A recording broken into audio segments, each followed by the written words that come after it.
Na karibu ndugu mtazamaji katika mwendelezo wa masomo yanayohusu afya kutoka Elastobe Food Product. Sasa siku ya leo nataka nikuelekeze kitu.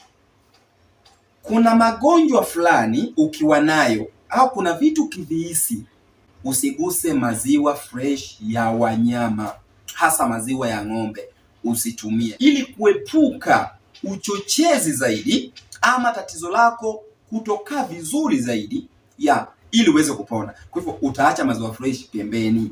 Kitu cha kwanza ni kwa wale ambao wana tatizo la lactose intolerance, yaani kwa kiufupi au kwa Kiswahili tunaweza kusema kwamba wale watu ambao matumbo yao hayawezi kuvumilia lactose au kumeng'enya lactose inayotokana na maziwa fresh, kwa sababu maziwa ya ng'ombe inatuzalishia sukari aina ya lactose ambayo ikiingia katika matumbo yetu, kwa baadhi ya watu wengine unakuta lactase inayohusika na umeng'enyaji wa sukari inayotokana na maziwa inakuwa haizalishwi vizuri au inashindwa kwa namna moja ama nyingine kumeng'enya hiyo sukari ya lactose. Inapotokea hivyo, ina maana sukari hii haitameng'enywa vizuri, na mwisho wa siku tumbo lako itareact, inaweza katengeneza gesi, unaweza ukavimbiwa. Kwa hivyo kama unajua kabisa baada ya kutumia maziwa fresh unakuta kabisa unapata gesi, unavimbiwa, basi achana na kitu hicho, kwa sababu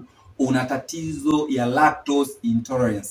Tumbo haiwezi kuvumilia lactose inayotokana na maziwa fresh. Ukiona una vidonda vya tumbo, peptic ulcers, hizo duodenal ulcers, gastric ulcers, vidonda kwenye mfuko wa chakula, vidonda kwenye mwanzo wa utumbo mdogo, achana na maziwa, kwa sababu ni chakula chenye asidi, ni acidity food. Kwa hivyo kama utatumia kwa wingi, ina maana wakati unakunywa itatuliza tumbo kwa muda, lakini baadaye ile asidi itachochewa zaidi, na mwisho wa siku inaweza ikakupelekea kiungulia, tumbo kuuma, gesi na kadhalika, hata kuvimbiwa pia. Kwa hiyo kama una vidonda vya tumbo usitumie. Ile ushauri ya kwamba tumia maziwa fresh tulize tumbo kama una vidonda, hiyo ni ushauri wa kizamani, lakini kwenye pure nutrition ustahili kutumia maziwa fresh kama una vidonda vya tumbo. Kama unajua una acid reflux inapanda namna hii, inapanda inakuunguza, usitumie maziwa fresh. Unaweza ukatumia ikatuliza kwa muda, lakini baadaye ikichichamaa, basi itakupelekea tatizo kubwa sana. Kiungulia itazidi zaidi, kwa sababu ni acidity food, na kikawaida tumbo ni acid, ikikutana na acid reaction inatokea. Kama unajua una sukari aina ya pili, diabetic type 2, usitumie maziwa fresh, kwa sababu lactose aina ya sukari inayopatikana kwenye maziwa fresh ya wanyama au ya ng'ombe inaweza ikapandisha sukari yako, hivyo ikasoma namba za juu zaidi.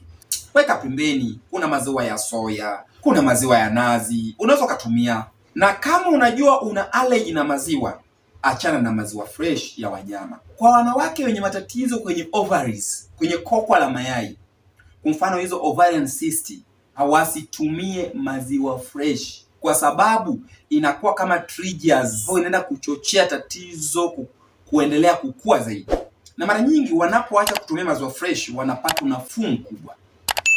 Kwa hivyo kama unajua una changamoto hizo au una fibroids, usipendelee kutumia maziwa fresh sana. Kingine, kama una changamoto kwenye ngozi yako, una chunusi, ngozi na shida yoyote ile kwenye ngozi, tunakushauri usipendelee sana kutumia maziwa fresh.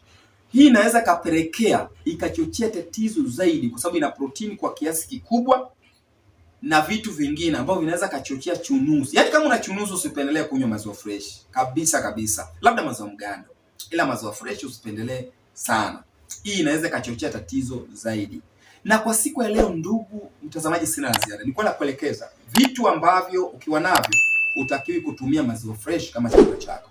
Usisahau kusubscribe, kushare na comment ili watu wengine nao waweze kupata elimu hii. Asanteni na tukutane katika video nyingine. Bye bye.